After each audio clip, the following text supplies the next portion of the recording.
Good evening, Littleton. Welcome to the Select Board meeting on March 13th, 2023. We have a abbreviated board with Mr. Rombacher and I. Mr. Wilson is joining remotely. Mr. DeCoste may join us in a bit remotely.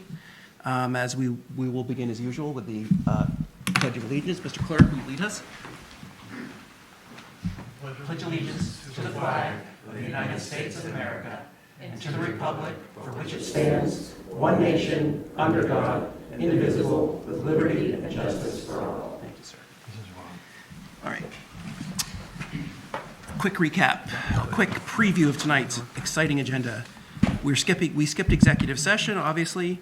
We are going to begin with some board updates, acceptance of a donation to Parks and Rec, discussion of hunting on town-owned land, approving a hazard mitigation plan contract, snow and ice deficit spending, apropos of tonight's storm, and a vote on lead service line forgiveness programs, licensing for dirigible brewing to a one-day liquor license for the always exciting mini golf fundraiser for the library, update on annual town meeting planning, retirement board, acceptance of a COLA change, and a vote and a discussion of standardizing town hall hours, followed by minutes, and that will be it. So it should be a brief meeting. Mr. Administrator, if you'd like to begin with the mail. Sure, thank you, Mr. Chair. The first thing we have in the mail is a letter from the Governor's Office with the Chapter 90 money, and basically what that letter says is we're getting the same thing as last year. Okay. Second item is we want to remind our residents about signing up for our public notification system. So it's up there right now. It's also in the Select Board's packet and available on the town website. The third item, we'd like to invite the residents to participate in the public meeting on Thursday, March 23rd from 6 to 8 p.m. As we do our work on updating the Complete Streets Prioritization Plan. Is Liz here tonight? I was hoping Liz was going to be here with Nicole, so I just want to recognize every time one of our staff members does a great thing and it tries to make themselves better, which is a great benefit for the town. You like to recognize them, and I was hoping that Nicole would be here because Nicole just went through Boston University School of Social Work and received her certificate, so wanted to take the opportunity to congratulate Nicole and thank her for the great work she does for the town. We could perhaps revisit that in a future. Yeah, I think it would be a good idea. Is the handout in here about the amphibian rescue and vernal pool ecological talk that is going to be held at the Reuben Hall Library in this meeting room on Monday, March 20th from 7 to 8 p.m. Space is limited, so please RSVP to Amy Green, and her email is agreen@littletonma.org, or call 978-540-2428. And last but not least is, again, we're still looking for some members on our various committees. The Cultural Council, 1 vacancy. The Master Plan Implementation Committee, 1 vacancy. The Permanent Municipal Building Committee, or also known as PMBC, 1 member. Sustainability Committee, 1 member, 1 vacancy, and the Economic Development Committee, we're looking for 1. We have 1 vacancy there too. And that's all we have in the mail. Thank you very much. We had on our agenda next appointment of a full-time police officer. We're going to table that until the next meeting. So we will move on to Parks and Rec, accept of a donation. Good evening. Good evening, Alicia Day. I'm the Director for Littleton Parks, Recreation, and Community Education. This has been an ongoing donation from the Ed Walsh Foundation to be able to assist our youth scholarship fund. So this has been their generous donation of $2,000 for this year to go towards that fund. These funds help with families in town that maybe have a more difficult time being able to pay for some of the programming that we do. So it helps having those kids to be able to get into the program. Great, thank you. You're welcome. Any comments? Mr. Wilson, any comment? No, that's great. Thank you. All right, let's have a motion. Move the select board vote pursuant to Mass General Law, Chapter 44, Section 53A, and per its policy on solicitation and acceptance of monetary and non-monetary gifts for public purchase to accept a donation of $2,000 from the Ed Walsh Foundation. Yeah, that's fine. I need a Second. Motion made by Mark, seconded by Gary. I believe everything will be a roll call vote tonight. Yes. Correct. Mr. Wilson, Aye. Mr. Rombacher? Aye. And the chair's in favor, vote carries 3-0. Thank you very much. And Thank you. Thanks to Have a the good Ed night. Walsh Foundation. Conservation agent, hunting on town land discussion. Who will speak to this? Mr. Mullen? Both of you? Well, I figured Amy could give you an update on what's been going on and what we think we should do moving forward. Very good. what we should do moving forward. Okay. I just want to alert you all that I've been getting over years, comments and complaints and discussion about hunting on town land. No hunting is allowed on conservation lands, but it's been kind of open on other town lands. And since I've been getting more and more comments about it, more and more people are out there, more and more trails, that I think we need some sort of way of dealing with people who have questions about the hunting, one way or the other. And that's it. So, thank you. Great segue. So I did some research in the Mass General laws, and looking at it, technically, no hunting should be allowed on any town land without written permission, according to the laws that I was reading. Additionally, on private land, hunting is now allowed without permission by state statute or state law. And in other towns, they have bylaws that say, if posted by the town, or if there's a bylaw, no hunting is allowed unless you have written permission. We've gotten several complaints in the land use department about people being on private property and hunting without permission, and they always thought that it wasn't allowed. That used to be the case, but it doesn't exist anymore. So our thought in discussions with the police department and with conservation is to perhaps ask the town to consider, through the select board, bylaw proposal that would say no hunting in the town of Littleton without written permission, both public and private. That way it just covers all the bases. And then moving forward, if the town sees fit to do something otherwise, to create a program or to work on something, that can be a discussion for later. But I think at least to protect the town and the private property owners, to at least have this bylaw in place. And this is a case where we can be more restrictive than the state as far as prohibiting any hunting on private property, even though the state statute allows it. Correct. So, it says right in the state statute that if the town has a bylaw, it must be followed. Okay, So, thanks. Mr. Wilson, do you have any comments on this? I'm just, the language on the private land, is this an issue where a hunter goes on to someone else's land, or is it an owner of the land hunting? That's where I'm a little confused. yeah, no, it's people who don't have permission, who don't own the land, who are accessing it in hunting, and then, weeks, months, or years later, people are discovering tree stands or discarded entrails, other issues without, and then they go, well, who's hunting my land? And we don't know. But they always thought that through state law, it wasn't allowed without permission. It's simply not the case anymore. The case says that you should seek permission, but it's not required if it's not posted. And to require every, individual in the town of Littleton to post their land is significant cost, because you need to hire a land surveyor to do such a thing and then follow the requirements of posting land, which certain heights, certain signs, so many feet apart. It becomes an expense to the landowner. So with this bylaw, we're just protecting every landowner in the town. Okay. Understood. Thank you. Yep. Mr. Rombacher? Is this something we then would need to take to town meeting vote? Or is it a policy we can enact? I don't have an answer. It's one or the other. When's the hunting season though, Ed? It's really the fall, right? Yeah, mostly the fall. There is a spring turkey season, but outside of that, most of the hunting is the fall, and it's October 4th to 6th, usually through December 31st. So I'd say we have to do some more research on this, and I'm not sure that we'd be ready to bring something forward at this point for the annual. I guess that depends on the select board wants that to be a priority. We certainly can work on it, but if it's something that we want to hold off to the fall, it gives us a little bit more time. So I think I'm generally in favor of hunting deer especially. I know that they have pretty much ravaged some of the ecosystems around here, and it's a big problem. Yep. And let invasive species in. That being said, I'm also in favor of restricting it because I know that people hunting within 500 feet of a residence or discharging a firearm with people walking in their dogs is terrifying to me. And so I would much rather hold everybody accountable for getting permission ahead of time. So I think that that's the right way to go.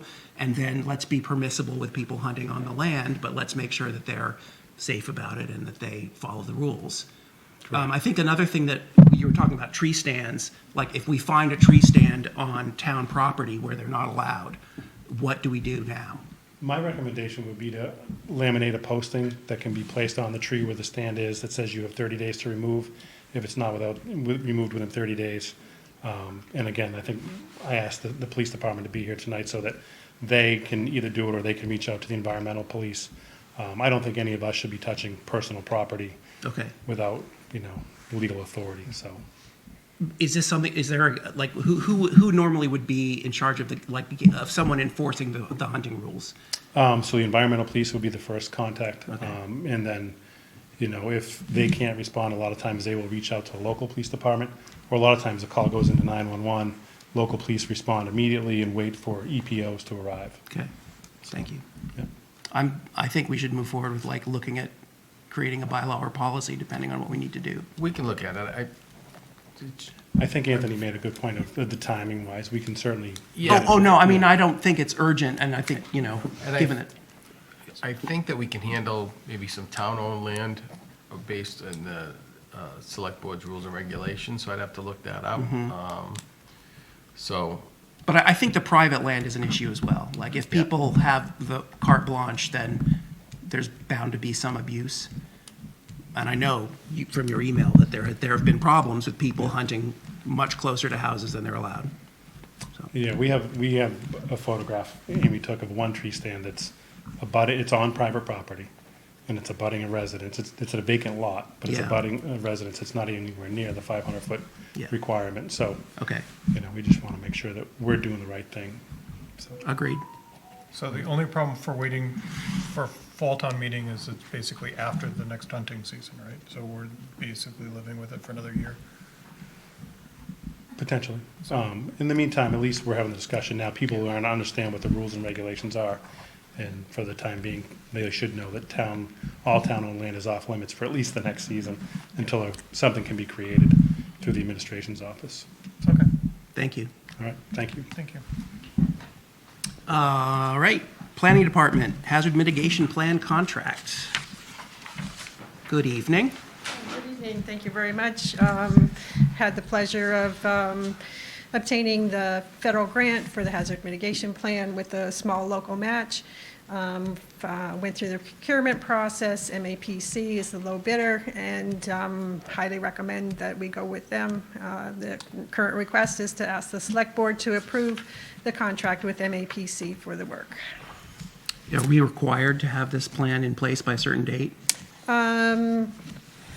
Hazard mitigation plan is, one of the reasons you do it is for federal funding, federal FEMA funding for any corrections or that need to be done, any way to protect property. And another reason is, just provide an update from the last plan that was 5 or 6 years ago, so the town better understands what the hazards are. Great. and if I may. Mr. Yes. Chair, and for those very reasons, I wanted to put this on the agenda. While I could have signed that by our rules and regulations, anything under $50,000, I could have signed it. I thought it was important to let the community know that we are working on something like that. So we took the opportunity for Myron to come here tonight to talk about that we are updating our plan from some 5-6 years ago. Great, thank you. Mr. Wilson, any comments, questions? No, it's pretty clear. Thank you. Mr. Rombacher? I might have just missed it in the packet. Is there a schedule when we're expecting results on this? Thought I just saw Can't that remember up. what the date is, but I can't remember what the requirement was, but there is an expectation. So the last time we did this, the fire chief was the point person for the hazard mitigation plan. Right now, where our deputy Clancy's already doing 2 roles, we didn't want to burden him with that. So Ed volunteered kind of, sort of, and to run point on this until such time that he's back. So I trust that it's in good hands with Ed, and we'll get to it as soon as possible. Yeah, and as far as the timing goes, MAPC's schedule will drive some of that. Right. But within a year, a little over a year, then they would file the report with MEMA and FEMA, and then that takes a longer period of time to get the comments back on that and close that circle. Actually, it looks like here's the schedule. Looks like April of '24 is the final revision. Okay. So, thank you. Yep, thank you. Okay. I guess we're ready for a motion? Move that the select board vote pursuant to Mass General Law, Chapter 40, Section 8G, to authorize the town administrator to sign the hazard mitigation plan contract with the Metropolitan Area Planning Council, MAPC, for $25,000. Second. Motion made by Mark, seconded by Gary. We'll have a roll call vote. All those in favor, Mr. Wilson? Aye. Mr. Rombacher? Aye. And the chair is in favor. The motion carries 3-0. Thank you very much. Department of Public Works, snow and ice deficit spending. How ironic that we're talking about that tonight. Perfect timing. Yes. We'll see, it'll probably just rain. Good evening, Stephen Yonley, Director of Public Works. Just here for what seems to be an annual vote by the board to authorize deficit spending on the snow and ice budget. As you know, the budget every year is $200,000, and it seems, I just kind of use the same language, it seems like we come back every year at some point through the winter and ask for additional funding. So that's what I'm here tonight to request. And this is because of the way we have to allocate the funds This is over way the that we fiscal budget. year? Yeah, Yeah, so okay. we do 200, and then the select board, as the chief executive officer, is allowed to deficit spend up to $650,000, and then we would raise that on the recap. Right, that's what I thought. Mr. Wilson, any comments or questions? No. Mr. Thank you. Rombacher? I'm good. Okay, let's do a motion. Move that the select board vote pursuant to Mass General Law, Chapter 44, Section 31D, to approve incurring expenses in excess of the available appropriation for snow and ice removal for the fiscal year 2023. Second. Motion made by Mark, seconded by Gary. I will do a roll call vote. Mr. Wilson? Aye. Mr. Rombacher? Aye. And the chair is in favor. Motion carries 3-0. Well, we're talking weather. Yeah. I forgot to mention this earlier, so we are expecting pretty nasty weather tomorrow, so I made a decision today that town hall will be closed to the public, staff will be working remote, so therefore we do expect all meetings tomorrow night to still happen, and of course, unless we have some major power outages, then at that point, we'll have to revisit, so town hall All will the be meetings will happen remotely. remotely. Yeah. Right. Got it. But just wanted to make everybody aware of that. Perfect. Thank you so much. And we did already close the transfer station. Correct. Thank you. So. Tell your plow guys good luck. I will do that. And if they visit the end of Star Hill, we'll have cookies. There'll be a line. Oh, good. Well, then we'll make lots of cookies. Littleton Electric Light, lead pipes, forgiveness. Good evening. Evening. Thanks for having us. I'm Corey Godfrey, the superintendent of the water department. This is Matt Silverman, environmental analyst. Hello. He's actually managing this project, so I'm going to let him give the kind of 2-minute high-level overview of what this project is. Okay. Yeah, thanks for having us. So basically, we're here to ask the select board to authorize us to file a grant application to the state for funding through the SRF, State Revolving Fund, for the Clean Water Trust for lead service line forgiveness program. Basically, a little background about lead. It's a contaminant in drinking water. It's found in our drinking water distribution system, typically in service lines that connect water mains to homes, as well as in internal plumbing.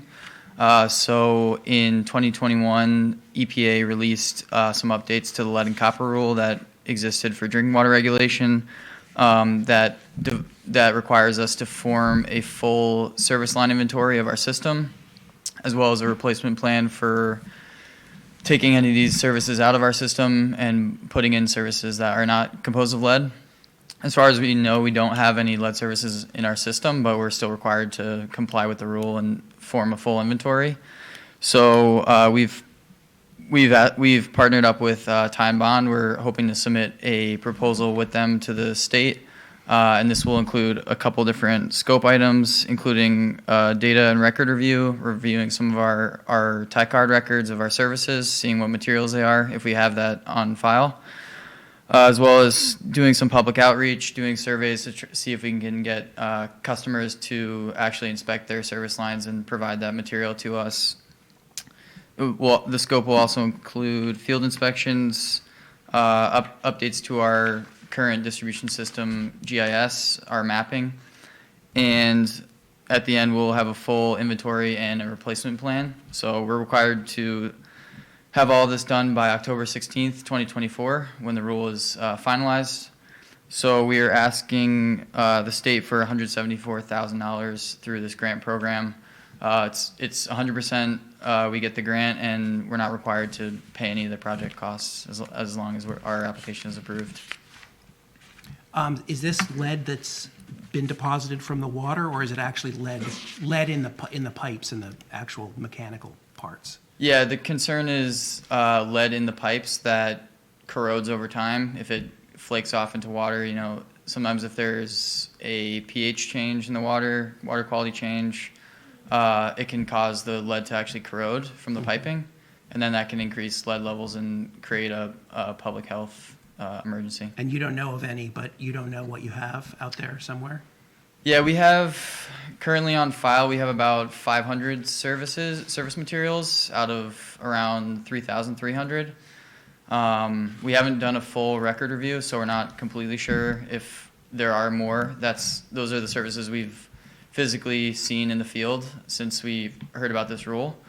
But we have some people at the water department that have been there for decades, and they claim to have never seen a lead service in our system. Do you have to actually know about every single service in the whole town in order to satisfy this? So we don't need to technically observe every service in the system. There are a couple different ways that you can comply with the rule. So one of them is doing a records review. So even if it's someone that isn't still working at the water department, we can review those old records and see if there's material on there. We also are looking at partnering with another company through Time Bond. They're called Blue Conduit, and they do predictive modeling of service lines. So our field inspections will help kind of inform that model. So any that we don't get eyes on, hopefully the model can predict that, what material that is, and that is actually an allowable method for identifying services. Thank you. Do you have any questions? So far you know of none, and you're about a sixth of the way through the review. Is that correct? Okay. Yeah. Mr. Wilson, you have any questions? No, you asked all my questions. Thank you. All right. I guess we'll have a motion then. I don't know, this is an awfully long one. Yeah. This is a long one. Move that the select board vote to authorize LELWD Water and Sewer Superintendent Corey Godfrey for the authority to file per the following. Whereas the town of Littleton, after thorough investigation, has determined that the work activity consisting of lead service line inventory and replacement plan is both in the public interest and necessary to protect the public health, and that to undertake this activity, it is necessary to apply for assistance. And whereas the Mass Department of Environmental Protection, Mass DEP, and the Mass Clean Water Trust, the Trust of the Commonwealth of Massachusetts, pursuant to Chapter 21 and Chapter 29C of the General Laws of the Commonwealth, Chapter 21 and 29C, are authorized to make loans to municipalities for the purpose of funding, planning, and construction activities relative to drinking water protection projects. And whereas the applicant has examined the provisions of the Act, Chapter 21 and Chapter 29C, and believe it to be in the public interest to file a loan application. Now therefore be it resolved by the town of Littleton as follows, that the Water and Sewer Superintendent is hereby authorized on behalf of the applicant to file applications and execute agreements for grant and/or loan assistance, as well as furnishing such information, data, and documents pertaining to the applicant for a grant or grants and/or loans as may be required, and otherwise to act as the authorized representative of the applicant in connection with this application. 2, that the purpose of said loans, if awarded, shall be to planning activities. And 3, that if said award is made, the applicant agrees to pay those costs which constitute the required applicant's share of the project cost. Second. Motion's been made and seconded. I'll have a roll call vote. Mr. Wilson? Aye. Mr. Rombacher? Aye. And the chair is in favor. Thank you very much. Thank you. Thank you very much. It's always entertaining when the motion takes longer to read than the debate about the motion, isn't it? Public input is next. Does anyone have any public input? If not, we'll go to members' update. Mr. Wilson, do you have any update? No, it looks like I'm missing a storm down here in Atlanta, so that really stinks. Mr. Rombacher? I forget what I was going to say, so. I have no update as well, so we'll just continue on then. Dirigible Brewing Company. Good evening. Seems like we see you every week. That's a good thing. Yeah. How are we doing evening? Good, thank you. Oh, yeah, I'm sorry. That's yours. So, yeah, we're here to get a one-day liquor license to pour here at the library for the mini golf event on March 31st. I always love the mini golf event. Any questions or comments, Mr. Wilson? Nope, great event in support of it. I assume that everyone, all the police and fire have signed off on this. Yes. Okay, Mr. Rombacher? I'm all set. Let's go. Let's do it. Okay.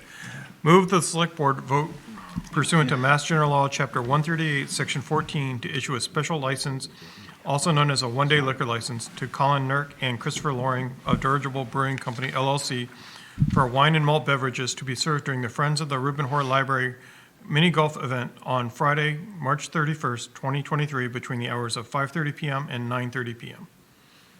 Second. Thank you, Mr. Wilson. I will have a roll call vote on this. Motion made by Mark, seconded by Gary. Mr. Wilson? Aye. Mr. Rombacher? Aye. Chair is in favor. Motion carries 3-0. Thank you. I will be there. All right. I'm looking forward to it already. Thank you. Thank you. Make sure they don't drop beer on the rug, though. Yeah. All right, there you go. All right. The next item on the agenda is a select board discussion of a town's newsletter, but Miss Napoli is not here tonight, so we're going to table that until the next meeting. Item 7, annual town meeting update. Brian, you want to walk them through just what we have for a draft of what the articles are looking like right now? Sure.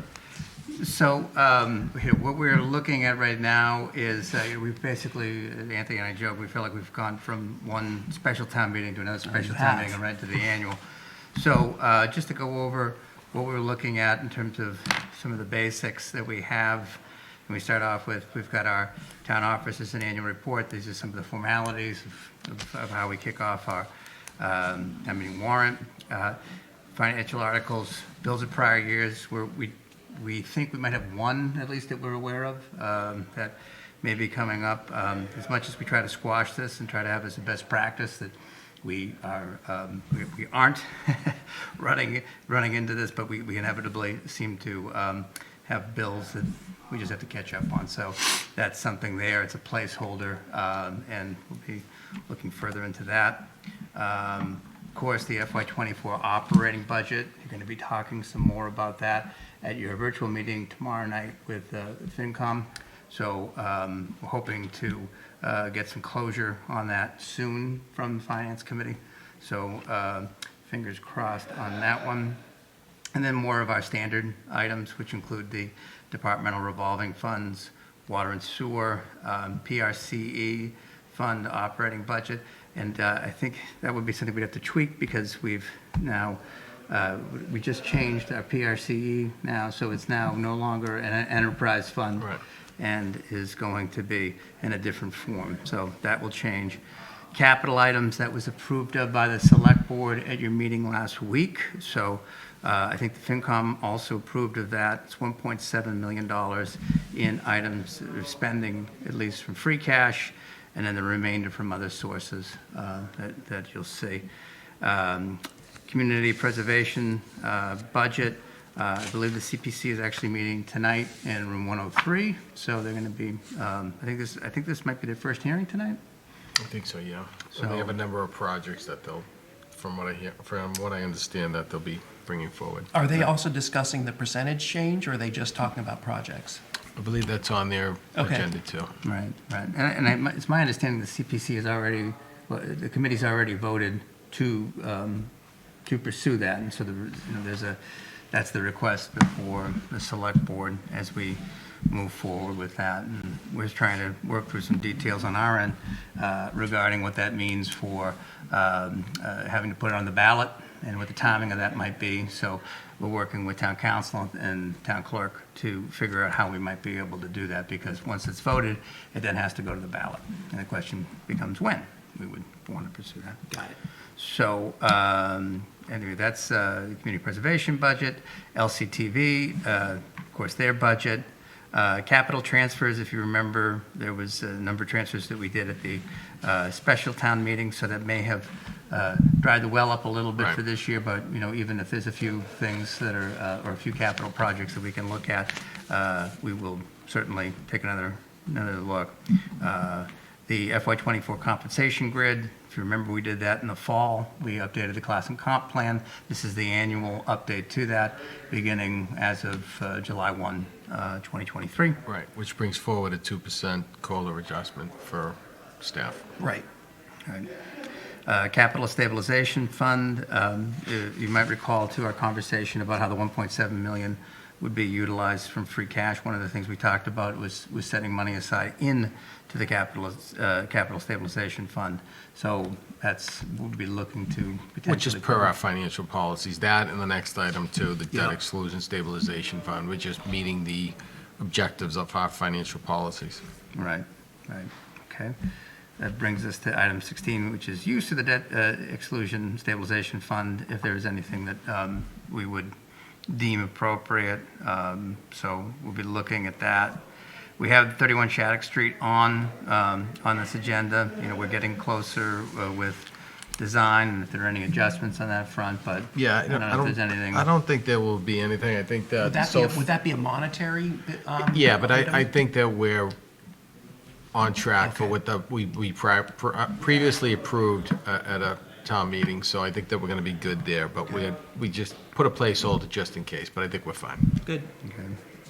The appropriation of transportation network company funds, these are the revenues that we receive from Lyft and Uber that we have to appropriate. At town meetings, usually not a lot of money, but something that's necessary nonetheless. The MSBA article, I don't think there necessarily will be anything on that. We'll probably, if there is anything that the committee then deems that we have to move forward for, we have that as a placeholder. It may not be ready, though. Is that what you think? We just may not have anything right Yeah, now. We just leave it on there just in case MSBA tells us, okay, you need to do X, Y, and X, Z. Y, and Z, right. A lot of these are just placeholders that, even reminders to ourselves at this point, even though we're close, it's still something that we have to look at. And then FY22, this really should be FY23 operating budget line item transfers. So if there are any transfers that, if we know that there's any operating deficits and need transfers taken care of, we can take care of that at the annual town meeting between the lines without having to go to the reserve fund in that case. And that's allowable under Mass General Law.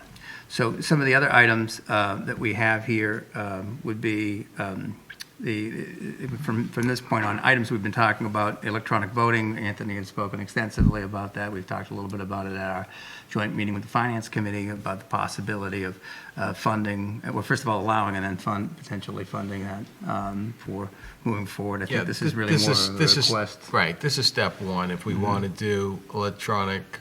I want a check, definitely. Check would be good, yes. It's step one. If we ever want to get to the point where we're going to look at electronic voting at town meeting, we have to get the authorization first by town meeting that's an option. Okay. Next thing was the Board of Health update. Again, we spoke extensively about this at our meeting with the Finance Committee last week. Anthony, I don't know if you want Right, to. yeah, so this is again a placeholder. Tomorrow you'll decide on hopefully finalize the budget. One of the options that certainly was the town administrator and finance director's recommendation was to go back to Neshoba for a couple of years until we can establish our department. And So we need this a is town meeting vote to And we need a approve that, town yeah. meeting vote to do that. So this is that placeholder. And, yeah, right, and then, change what we would, for, the Sudbury, well, I'm sorry, for our consolidated health department as well, so we did, right? So, the next two kind of tie together, which is, the potential purchase of the Webster property, which we had a presentation at one of our prior select board meetings, and, the CPC, percentage increase, the proposal to increase, the, percentage from 1% to 3% is what the CPC is proposing at this time. So to be able to do that, or to purchase the Webster property, one possibility would be using the additional funds you'd be raising through the CPC. So, so that's another piece that may be coming your way. Why would we do a non-binding? So we're still looking at this. Amy told us in order to go apply for that land grant, which would fund up to $500,000, they'd like to know that there is. Where interest, Where okay. is that money gonna come That makes a from, lot of right? sense. And, and it kind of ties right into the CPC increase, because, if the town so chooses that we want to continue to preserve open space and be able to exercise our right of first refusal on some of this chapter land as it becomes available, it always comes down to dollars. And certainly increasing the CPC would allow that funding source to do that too. So we need to look at that with council and see what exactly we need to satisfy the grant moving forward. Great. Number 25 is the acceptance of crop circle. Make sure not to say that too fast, because it sounds like crop circles, which is not what we're accepting. Thank you. You're right. So, but the planning board has informed us that they think that that will be ready for the annual, so that's moving along. Great. And then this last piece that we have is a grant that has to be approved by town meeting. Been working with Steve Yonling on this. I think it's a 60% reimbursement from the state, so that other 40% are money, either monies and in-kind services that we have to provide for this grant, so. So we don't expect much of a financial burden, and certainly if Steve feels that if there is something that we need to do, that he can take that out of his budget. Other than that, to meet our obligation, it's mostly time by our staff working on this. Sounds good. What is the grant for? To have an asset management, I'm not sure. Could you just define what that means? we'll have to ask, I don't know, we'll have to ask Steve. Steve can Okay. give more of a description onto that, and we'll shoot you an email. Yeah, we can follow up with you on that. So that pretty much concludes what we have, at least, again, some of them are reoccurring items that you'll see every year, some new items, at least, just to give you a flavor of what we're looking for. Just to give you a sense on the calendar, we hope to be able to have the select board vote at your meeting on the 27th, which is your next meeting 2 weeks from now, on the articles, and to basically kind of finalize what that warrant would look like. So, that would also include, having recommendations from the select board as well, and starting to break that process up. So, again, we're really just shifting right from the special right to the annual. Right. It's a really busy time in our office trying to get this together for you and for the town. So, We may even need the select board to meet after the 27th, the following week, just to finish up some stuff. We're just running out of time. Okay. And that may make especially make sense, because we may have some of the items basically in place, but, it's going to take some time for you all, for the board to go through Sure, and yeah. evaluate everything, discuss it. And again, while a lot of the items in here are, our pro forma, we address many of those sort of more pressing matters at the special in the fall. Right. And just in February, but still, there are going to be things in there that you're going to want to opine on, and we want to give you that opportunity. Great. So, Thank you. okay, that's it. Gary, do you have any comments or questions on that? No, hopefully we can trim that down a little bit. That's a Yeah. big one. We're with you, Gary. I agree with Gary. Yeah. The good thing, because a lot of them are, approving of revolving funds, so They there are, may yeah. things we can do Consent and consolidate agenda, on a yeah. consent agenda, so that would be the hope. And it's different. You can have a town meeting with a number of articles, and it can go relatively quickly, or, you could have, like what we had in February. And 9 articles that lasted Yeah, there's for- 10 articles that last, till 12:30 at night, so, all right. All right, item 8 is was on the agenda, Select Board Regulations and Policies. This was also brought forward by Ms. Napoli, so we're going to table that until the next meeting. For the Town Administrator update, acceptance of one-time COLA percentage increase.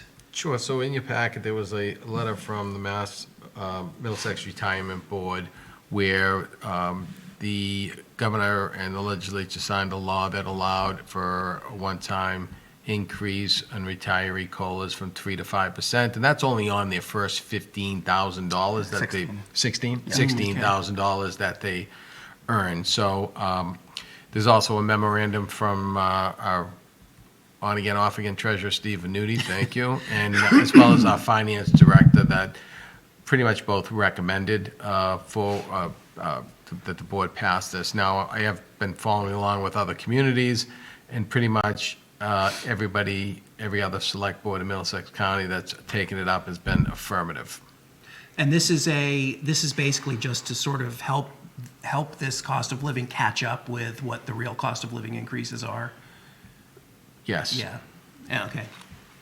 Mr. Wilson, do you have any comments or questions on this item? No, I don't.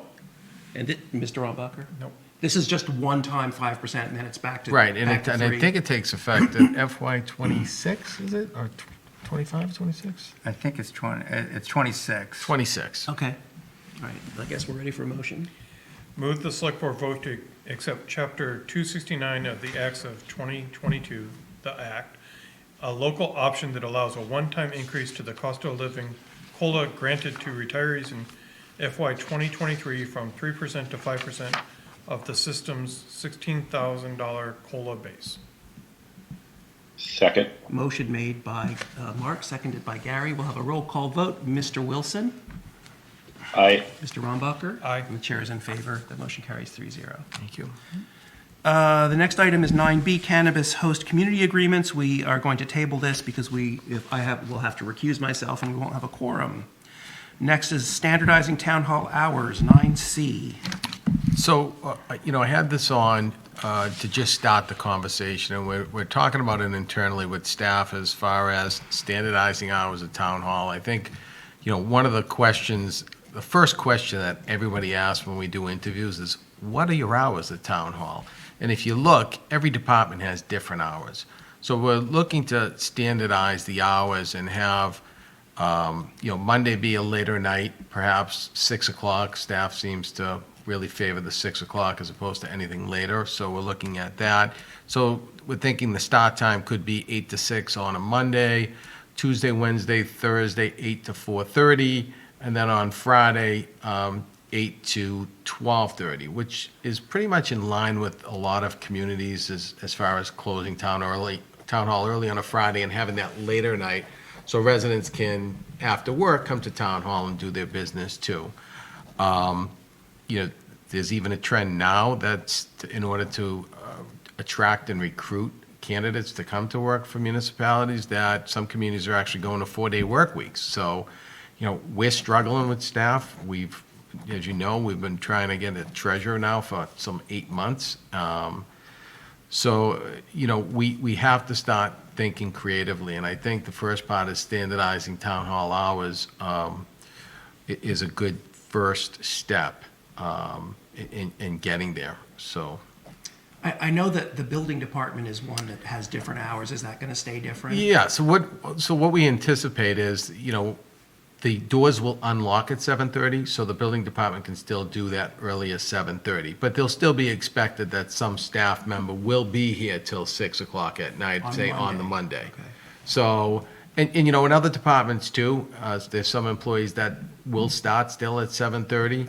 And certainly if a resident's in the building and somebody's there, we'll certainly help them at 7:30. But we want them to realize the core hours of town hall is what we set it for. That doesn't mean that we won't be here early and won't be here late and can't accommodate our residents, so Okay. that's the goal. So I just wanted to get some feedback, if any, from the select board, and I wanted to meet staff again and have a conversation and hopefully, codify this at the March 27th meeting to take effect really as soon as April 1st.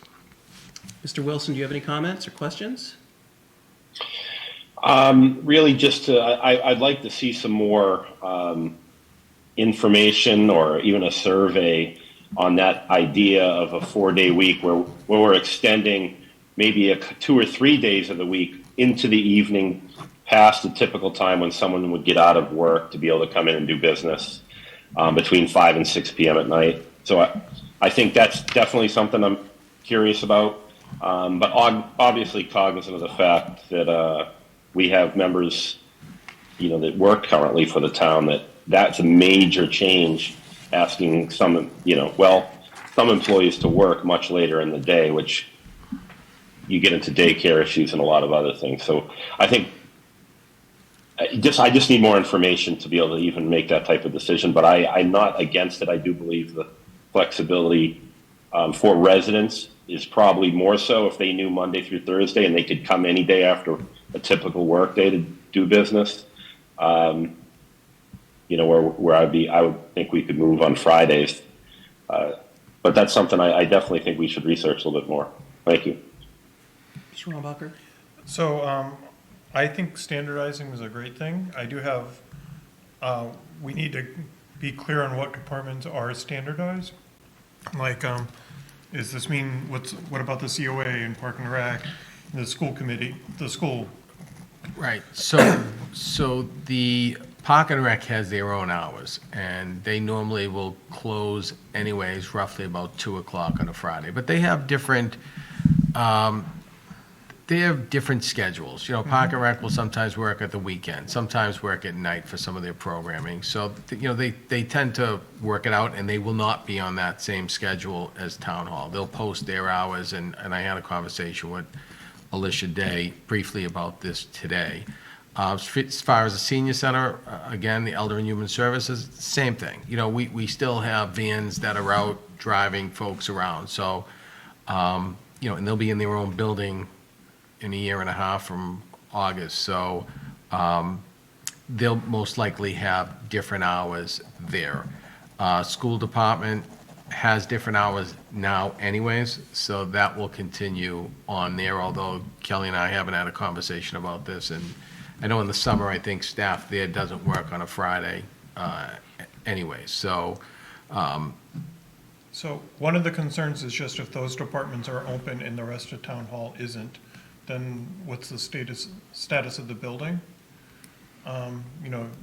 If just the school department is open, then who's making sure no one's where they shouldn't be in the building? It happens all the time because we have so many points of entry that, it's quite often now that people are roaming the building and have gotten in through the schools or gotten in through our side and going to the schools. I think it's just the nature of our campus. I think that kind of solves itself once we have Indian Hill ready for the school department and Park and Rec. That's a standalone building, and EHS will be a standalone building, and it's really just the core of Town Hall that we'll be dealing with, and we'll be fine, and then the doors will all be under our control as far as the timing of those. And my only other comment, and it's just something that probably needs to be worked out at the same, is how this would affect like the town clerk during election season, where she might have to staff things differently. Are we going to need more bodies because she's now required to be here at different hours and we just need to staff something?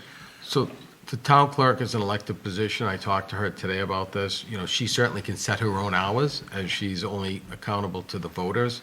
I think that she would be willing to work around our hours, and for those times where it's required her to stay later, as far as maybe when turning over nomination papers or ballots, absentee ballots or something, it will have to be shifted from time to time, and we would advertise those times so the town clerk will have the doors open, and it will just be for the town clerk. As I said, I'm in favor of this. I'd just like to see a little more details on what the hours are for all of the departments in that building going forward. And then those, I mean, they might shift over time as people vacate the building, but it would be nice to actually post them and know somewhere in common. Yeah, that's And the goal. the closer they can be to common, the same, the better, but. Yeah, and, and as far as, Gary, we really weren't looking at the Monday through Thursday yet, or even, I think the whole standardizing the hours and having the later night and Fridays at an earlier release day is something that I'd like to see how that works out before we even move to that direction. So, I'd like 6 months or so to see how that worked out.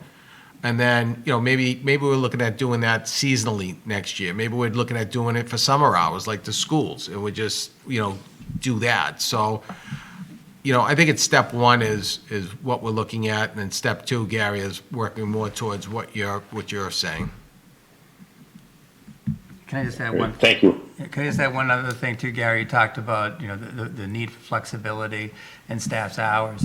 One of the things that we talked about with staff was to say that these would be your baseline hours, but, as long as there's redundancy within the office, we can, and there's coverage, there isn't necessarily a uniform expectation that every employee be here for those Right. specific hours. So we want to be flexible about that, because some people, it's easier for them to be working at the beginning of the day. Sometimes it's in the later part of the Yeah. day. So a day like Monday, you could have someone come in, at 8, and then the other person maybe comes in at 9, 9:30, but they're able to cover it at 6, or even stay later for that. So we're dealing with professionals. We expect them to work a 40-hour week, and Right. we're just trying to give some standardization here, just because it And is different. Yeah, and even with the early release, there'll be still employees that are going to be in the building on a Friday, and actually it gives them a nice opportunity to work without being interrupted and being able to stay, a few hours to get things done. So, certainly taking advantage of the peace and quiet helps get the job done. So just to add on to that, I think it would be nice to have a policy or document outlining what is expected of the departments for these core hours. Along the same lines, it would be nice to update the work from home policy at the same time or slightly thereafter, so we can kind of put those together and. Yes, and even with that, Mark, the leave policy, right? There is some employees now where they leave early on a Friday, and if they take a Friday, they're only taking 4 hours. So under my proposed plan is every day's treated equally. So every day's an 8-hour day. So it's a 40-hour work week. So if you are off on you want to take a Friday, even though we leave early, it's an 8 hours. And Monday, even though we stay a little later, it's 8 hours. So it's equitable for all the employees too, whereas right now some get that advantage of taking Fridays, and, half day on Friday means you can take a lot of Fridays off in the summer where other staff can't. So that kind of solves that too. Great, yeah, I think. Yeah, we're gonna do some more They work asked all on the it. questions, but. Yeah, we'll do some more work on this, put it forward. I love the idea of looking at other communities on the Monday through Thursday and seeing how that's coming along. I know Rentham went to it. I know Wenham, my former community, just went to it. So people are starting to move in that direction. It's getting harder and harder to recruit employees to come work for municipalities. We work a lot of hours, and quite honestly, it's more than the 40 most times. And it's right now, it's a lot of in office where we really can't offer, based on our physical plant, that we really can't offer remote all the time. But that's certainly something that's asked for by applicants coming forward here. And we're constantly looking at how can we perform more efficiently, and should we be looking at more online transactions? We talked about even doing some PSAs to let residents know that, well, you may not want to use a credit card to pay for your real estate taxes, because the fees that Unibank charges is really high, right? Nobody wants to pay $600 or $400 to pay for your real estate tax. But using ACH, it's for the price of a stamp. Less than a stamp. And that's something that, we'd like to really encourage our residents to take advantage of that and realize that that's an option that is certainly available. So they don't have to come in. So they don't have to Yeah. come in Yep. and rely upon that. So, we're working on really trying to bring municipal services up to the 21st century and look at more online transactions. And, part of our new website, there's going to be that little chat box that comes up to answer some questions. So we certainly want to be more amenable to the public and provide a service that's even better than the service that I think that we provide right now. Great, thank you. We can look at our own community for the example of a 4-day work week. Light and Water's been doing it for years. That's right. That's true. That's right. That's true. Point. Any other comments, Mr. Wilson? No, but before we go on to the next article, I wanted to reach back to the warrant discussion if we have a minute. Yeah, go ahead. I was just, as I looked over those, I was curious with Light and Water. I know there was a lot of discussion of some sewer articles, water articles coming up. I know the Coblands discussion was probably going to end up in an article. I know off the top of my head, the Taylor Street well would end up. Some of the discussion with the Boxborough water, were those not presented to us? Those, they just didn't make it on. We have them in our tickler list, and they'll be updated for the next meeting. But Okay. Nick made us aware of about 5, I think he thought 2 definite articles and 3 other potential articles. So they're on the radar Okay. screen, and we're working to see if those are going to come to fruition. All right, thank you. Okay, great. So on to the last item, which is the minutes from February 27th. Do you have any corrections or changes or questions, Mr. Wilson? No, I do not. Mr. Rohrabacher? Nope. And I believe they're correct, so I'll go for a motion. Or go for a motion. Move that the select board approve the minutes of February 27th, 2023. Second. Motion made by Mark, seconded by Gary. All those in favor, Mr. Wilson? Aye. Mr. Rohrabacher? Aye. Chair's in favor, motion carries 3-0, and I'll take a motion to adjourn. So moved. Seconded. As usual, the motion is made by Mark, seconded by Gary. All those in favor, Mr. Wilson? Aye. Mr. Rohrabacher? Aye. Chair's in favor, motion carries 3-0. Thank you very much, Mr. Wilson, for attending remotely. Thank you, Littleton. We'll be back in 2 weeks on the 27th, and have a good night. All right, thank you.